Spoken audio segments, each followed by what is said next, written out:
Alors aujourd'hui je vais vous expliquer comment équilibrer une demi-équation d'un couple oxydant-réducteur en milieu acide. Donc il y a 4 étapes. Je détaille les 4 étapes individuellement, puis ensuite on passera à un exemple.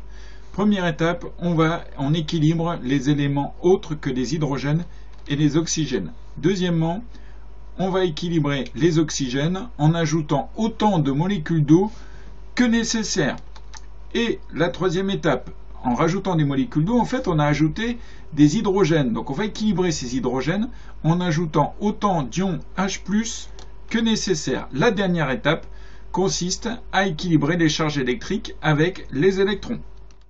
On passe à l'exemple avec le couple oxydant-réducteur suivant. Il s'agit du couple qui comporte les ions nitrate, NO3-, ici, et le monoxyde d'azote qui est un gaz.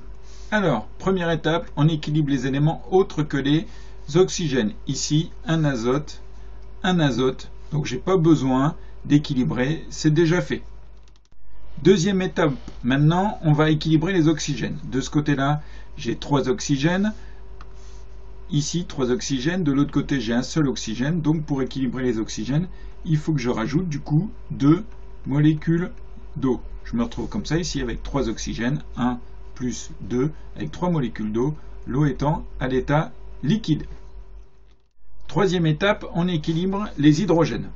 Le fait d'avoir rajouté 2 molécules d'eau a rajouté 2 fois 2, 4 hydrogènes. Pour équilibrer ça, on va rajouter ici 4 ions H+, qui sont en solution aqueuse. Et la dernière étape, on va équilibrer les charges. Alors, on remarque que de ce côté-là, c'est neutre. On va faire attention maintenant à ce côté-là de l'équation. J'ai une charge négative ici et 4 charges positives ici. Donc au total, je me retrouve avec 3 charges positives. Comment équilibrer ça? Il va falloir ici qu'on rajoute 3 électrons. Voilà notre demi-équation équilibrée.